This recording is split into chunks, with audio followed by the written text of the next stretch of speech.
Bonjour bien-aimé, bonsoir bien-aimé, comment tu vas? Bien, j'espère, Dieu merci. Aujourd'hui, nous sommes dans le livre de Romains 2, le chapitre 2.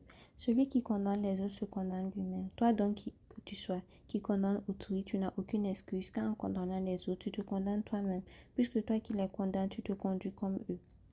Or, nous savons que le jugement de Dieu contre ceux qui agissent ainsi est conforme à la vérité. T'imaginerais-tu, toi qui condamnes ceux qui commettent de tels actes et qui te comportent comme eux, que tu vas échapper à la condamnation divine? Ou alors méprises-tu les trésors de bonté, de patience et de générosité déployés par Dieu sans te rendre compte que sa bonté veut t'amener à changer?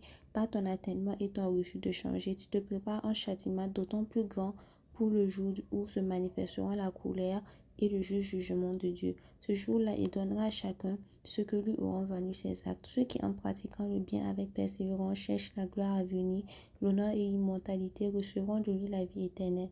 Mais à ceux qui, par ambition personnelle, repoussent la vérité et cèdent à l'injustice, Dieu réserve sa colère et sa fureur. Oui, la souffrance et l'angoisse attendent tout homme qui pratique le mal, le juif en premier lieu et le non-juif. Le juif en premier lieu, ça veut dire que plus ses responsabilités, plus le privilège est grand, plus ses responsabilités sont élevées en fait. Mais la gloire à venir, l'honneur et la paix seront accordés à celui qui pratique le bien, quel qu'il soit, d'abord le juif et aussi le non-juif, car Dieu ne fait pas de favoritisme. Ceux qui ont péché sans avoir eu connaissance de la loi de Moïse payeront sans qu'elle intervienne dans leur jugement, mais ceux qui ont péché alors qu'ils étaient soumis au régime de la loi seront jugés conformément à la loi.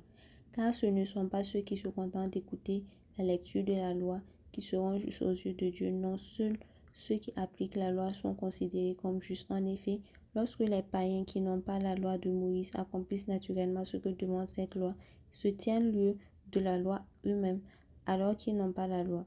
Ils démontrent par leur comportement que les œuvres demandées par la loi sont inscrites dans leur cœur.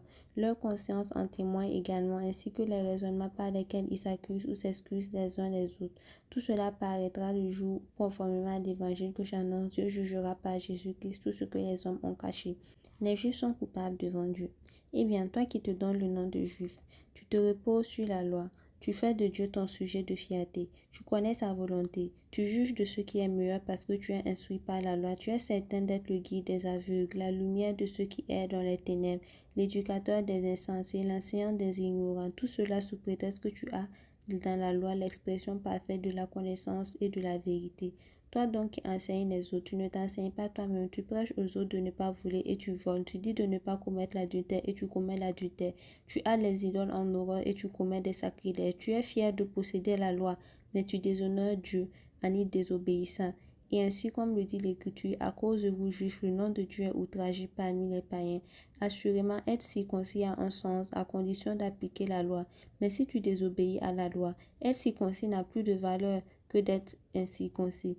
Mais si l'incirconcis accomplit ce que la loi définit comme juste, cet incirconcis ne sera-t-il pas considéré comme un circoncis? Et cet homme qui accomplit la loi sans être physiquement circoncis ne va-t-il pas te condamner, toi qui désobéis à la loi tout en possédant les Écritures et la circoncision?